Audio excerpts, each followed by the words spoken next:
नमस्कार, मैं हूं शिवेंद्र और आप देख रहे हैं द सीजी खबर। 2023 के छत्तीसगढ़ के विधानसभा चुनाव अब अंतिम दौर में है। कुछ ही घंटे बाद अब चुनाव प्रचार भी बंद होने वाला है। दुर्ग जिले में जहां पर दोनों पार्टियां अपना पूरा दमखम लगा रही हैं, वहीं पर वैशाली नगर विधानसभा में एक निर्दलीय प्रत्याशी के रूप में संगीता केतन शाह, माफ कीजिएगा, डॉक्टर संगीता केतन शाह भी निर्दलीय प्रत्याशी के रूप में अपना दांव ठोक रही है। आपको बता दें कि संगीता केतन शाह पूरे दुर्ग जिले में एकमात्र महिला प्रत्याशी हैं जो पूरे दमखम के साथ मैदान में उतरी हुई हैं।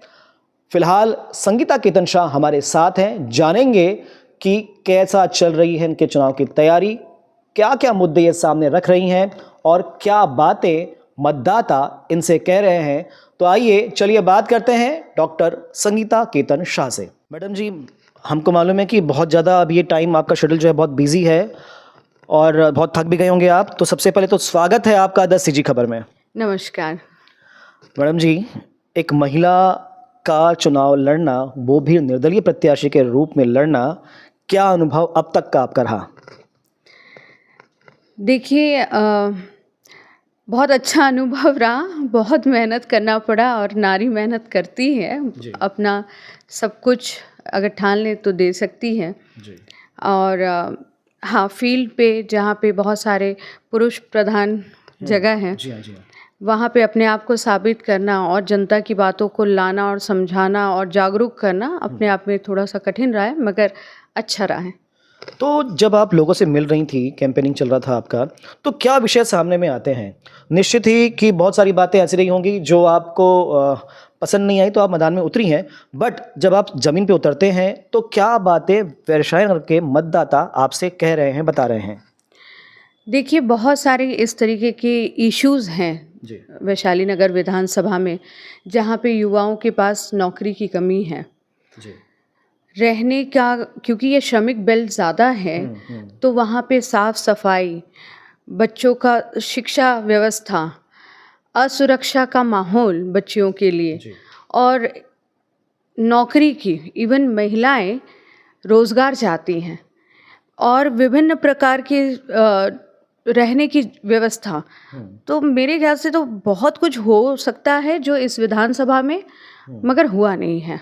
जी। तो एक लंबा समय हो गया छत्तीसगढ़ राज्य को बने, पर जैसा डेवलपमेंट चाहिए था वैशाली नगर विधानसभा में ऐसा नहीं है। भिलाई अभी भी 2 भाग में बटा हुआ है। तो क्या आप मोटिव लेके चल रही हैं, क्या कल्पना लेके चल रही हैं कि किस प्रकार से डेवलपमेंट आप कराएंगी विधायक बनने के बाद? मैं और एक चीज़ से आपको अवगत कराना चाहती हूँ कि भिलाई इंडस्ट्रियल जो एरिया है, वहाँ पे भी बहुत रेवोल्यूशन नहीं आया है, जिसके लिए रोज़गार की व्यवस्था बहुत ही बुरी है। जी।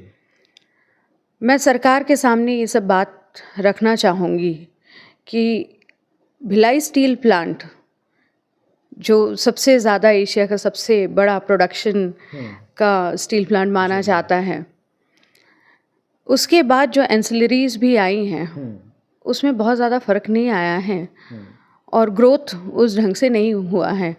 मरते जा रही हैं कंपनियां और कोई नया कंपनी तो इस तरीके से आ नहीं रही है।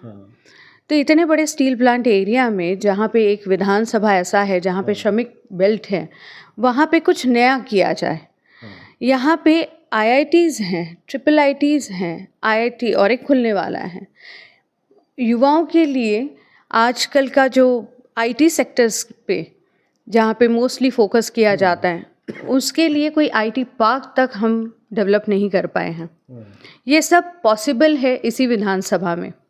आज बच्चे पढ़ाई तो करते हैं और उसके बाद माँ बाप को छोड़ के नौकरी मेट्रोपॉलिटन सिटीज़ में जाके देखते हैं, जबकि हमारा जो स्टेट है मिनरल रिच है, यहाँ पे बहुत सारे इस तरीके के यूनिट्स हैं, मगर भिलाई में या वैशाली नगर हम जो बोल रहे हैं, जो इंडस्ट्रियल बेल्ट है, वहाँ पे अभी तक बहुत कमी है। तो रोज़गार का माध्यम हो सकता है बहुत अच्छा, लोग अपना ज़िंदगी जीवन यापन कर सकते हैं। आपने एक घोषणा पत्र भी जारी किया था, हम जानना चाहेंगे क्या प्रमुख बातें आपके घोषणा पत्र में हैं? देखिए, सबसे पहले क्योंकि हम श्रमिक से ही शुरू करते हैं, क्योंकि 70% यहाँ पे जो है स्लम एरिया है, जहाँ पे मुझे ऐसा लगता है क्या उनके सर पे छत और हाथ पे नौकरी, ये तो मेजर है। अगर ये हो तो उनके रहन सहन में, उनके लाइवलीहुड में डेफिनेटली चेंज होगा। उनके बच्चों का अच्छा स्कूलिंग हो सकता है। शिक्षा प्रणाली पे अपने को काम करना पड़ेगा बहुत ज़्यादा। और सारे ही लोग चाहते हैं कि हम तो जैसे भी रहें मगर हमारे बच्चों के लिए अच्छा भविष्य हो, जो कि पॉसिबल है। और कर्मठ महिलाएं हैं। आज के दुनिया में महिलाएं भी पीछे नहीं हैं और वो भी चाहती हैं कि हम कुछ काम करके घर में सहारा दे, मगर यहाँ पे ऐसे कोई योजना नहीं है, कोई ऐसे समूह नहीं दिखता जो एक्टिवली इस पे काम कर रहा है, कोई लघु उद्योग इस तरीके का नहीं दिखता है जो सिर्फ महिलाओं के लिए हो। तो मैं अभी भी पूरा यकीन रखती हूँ कि जो ग्राउंड लेवल रियलिटी मैंने देखी है और उसको सच में कन्वर्ट किया जा सकता है, सिर्फ हमको सही लीडरशिप की ज़रूरत है। तो क्या लगता है कि छत्तीसगढ़ में अभी जो लीडरशिप है, यानी कांग्रेस सरकार जो थी, इनके काम के बारे में आप क्या सोचते हैं?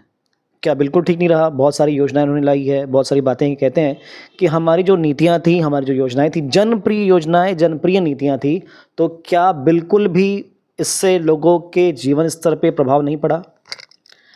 देखिए, मैं नेशनल पॉलिटिकल उसके ऊपर कुछ नहीं कहना चाहूँगी, मगर मैं जहाँ रहती हूँ, जहाँ मेरा मैका, मेरा ससुराल, मेरी कर्मभूमि, मेरी जन्मभूमि का स्थान है, वहाँ पे इतनी सारी मतलब चीज़ें देख के मुझे ऐसा लगता है कि हम अगर चुप बैठ जाते हैं तो डेवलपमेंट नहीं होगा। योजनाएं, घोषणा पत्र, ये सारी चीज़ें पेपर वर्क लगती है मुझे। प्रैक्टिकली इम्प्लीमेंटेशन में बहुत इश्यूज़ हैं, ये जनता भी समझती है, हम सब समझते हैं। और इसीलिए शायद काम करते करते हज़ारों लोगों का जब परेशानी देखा और उसके बाद लाखों के परिवार को अपनाने का सोचा, तो मुझे ऐसा लगता है कि नहीं, हम लोग को पढ़े लिखे लोग, समझदार लोग जो कैपेबल हैं उनको लाना चाहिए, जो लिखा हुआ है उसको प्रैक्टिकल इम्प्लीमेंटेशन कर सके। नॉर्मली ऐसा होता है मैडम कि एक वर्ग जो है, एक संभ्रांत वर्ग जिसे हम कहते हैं, वो वर्ग अपने बिजनेस में बिजी रहता है और वो देखता है समस्याएं सारी है समाज की, वो कभी कभी डोनेट भी कर देता है, बट वो मनी डोनेट करता है, वो टाइम डोनेट नहीं करता, वो सर्विस डोनेट नहीं करता, क्योंकि उनके लिए मनी से ज़्यादा टाइम इम्पोर्टेंट होता है। तो ऐसे वर्ग से ही लगभग आप भी आती हैं और आपका परिचय भी होगा। तो क्या लगता है कि ऐसा वर्ग किस प्रकार से पॉलिटिक्स में आए और पॉलिटिक्स को अडॉप्ट करके उसको ठीक करें? देखिए, हमारा जो अभी चल रहा है 21वीं सदी, सारे लोग जागरूक हैं, इतने जागरूक हैं कि कोई पढ़ना ही नहीं चाहता। मेरे जितने भी इंस्टीट्यूट हैं, चाहे वो इंडस्ट्रियल बेल्ट हो या हेल्थ का हो या एजुकेशन सेक्टर हो या इस तरीके के जो सेक्टर्स हैं, मुझे लगता है इट्स हाई टाइम नाउ क्या हमको एक क्लीन पॉलिटिक्स में आना चाहिए, क्योंकि पॉलिसीज़ बनाने के लिए और पॉलिसीज़ का रियली इम्प्लीमेंटेशन के लिए आपको थोड़े ऐसे समझदार लोग भी चाहिए जिनका करियर पॉलिटिक्स ना हो, वो सच में जनसेवा करना चाहते हैं। क्योंकि मैंने तो देखा यहाँ लोगों का काम ही पॉलिटिक्स ही उनका करियर है। तो आना चाहिए और ऐसे लोगों को सपोर्ट करना चाहिए, ताकि हॉस्पिटल से या हेल्थ केयर से या एजुकेशन से या अच्छे संभ्रांत लोग भी सामने आए और उनके साथ राजनीति ना हो और उनकी बातों को अगर सुना जाए तो देश को विकास करने से कोई नहीं रोक सकता है। तो नॉर्मली ऐसी बात आती है सामने में कि बड़े व्यापारी, उद्योगपति राजनीति चलाते हैं पर राजनीति में आते नहीं हैं। बहुत कम ही ऐसा होता है कि राजनीति में वो आते हैं, उतरते हैं और अपना समय दे पाते हैं उसमें। तो फिलहाल अभी तक जो आपकी जर्नी रही, आज चुनाव प्रचार समाप्त हो जाएगा, तो क्या लगता है वैशाली नगर विधानसभा की जनता कितना आशीर्वाद आपको दे रही है?